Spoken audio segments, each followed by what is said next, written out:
This week, Jay Carney tried his hardest to explain away the new email evidence on Benghazi, but Ron Fournier of the National Journal found his excuses, quote, embarrassing. I think when you get caught spinning like this, when you get caught being incredible with the information you're giving to the public, that's a big thing that splashes over into other issues. And as someone who has admired Jay and worked with Jay, and wants, my White House to succeed, it was painful yesterday to watch that briefing and get, Baghdad Bob flashbacks. It was embarrassing. Fournier thinks it's time for the White House press corps to get tougher on Carney and others in the administration, not just on Benghazi, on lots of things. And he's got 5 recommendations. He says, don't let the White House set the ground rules. Don't worry about personal relationships with the administration officials. Don't go to the briefings. Interesting one. Cover the administration from the outside in, and go to the correspondence dinner, which is tomorrow night, to gather information the public should know, which is actually, I thought, was against the spirit of the White House Correspondents' Dinner, at least what it used to be. It used to be a place where you go and shoot the breeze with the press and have a fun night. No, the spirit of the Correspondents' Dinner is an incestuous, sweaty mass craning their necks for fame in order to climbing over each other to get a selfie with somebody famous. It's the most disgusting. You did that. No, I went twice and I never went again. You were but you know what's funny? Of it, though, remember? Expecting the president to act against expecting the press to act against President Obama is like asking a teenage girl to insult One Direction.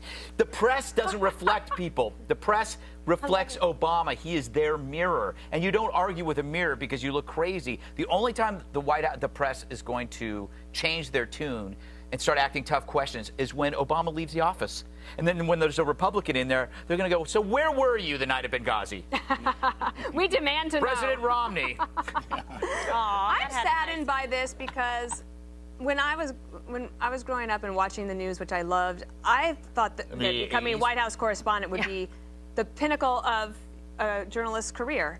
But a recent poll taken by, I guess, kind of survey of journalists said that the White House beat is actually kind of boring and not what they want to do. Kimberly, what do you make of that?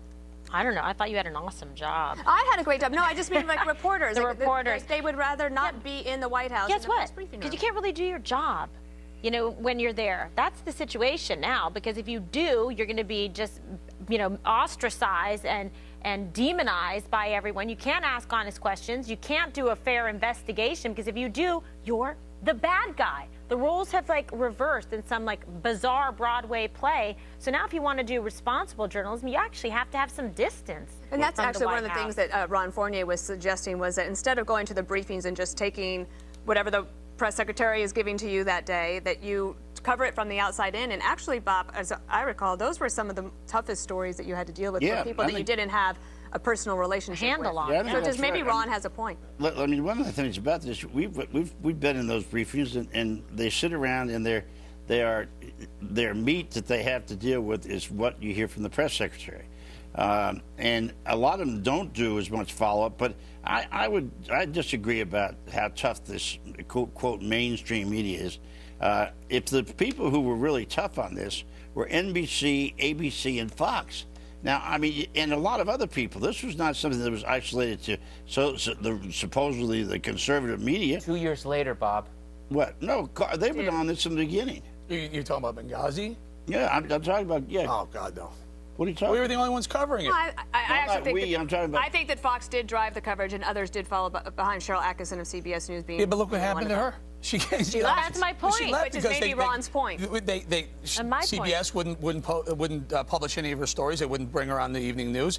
ABC Jonathan Karl's the only one who's standing up. That's mainstream media and asking the tough questions and not taking the first answer out of Jay Carney's mouth, which is usually smoke and mirrors. He's digging deep. Let's see what happens to him. Now, you two are going to the dinner tomorrow night. Are you going for fun, or are you going for dig for info? Oh, please. Listen, if you're going for fun, you got a much different definition of fun than I got. I bumped into Jay Carney last year, and I started talking to him. He's like, "You want to talk to me?" I'm going, "Yeah, Jay, I'd like to talk to you. I can't talk to you on camera. You're never going to come on Fox." And then you guys had a little Twitter relationship. And then remember what happened when you went up to Eric Holder, too? That was the biggest mistake of mine. And then remember when you and Greg got accused of doing a selfie photo, including Aaron, with Aaron Andrews? Oh, yeah. We'll be waiting on Monday.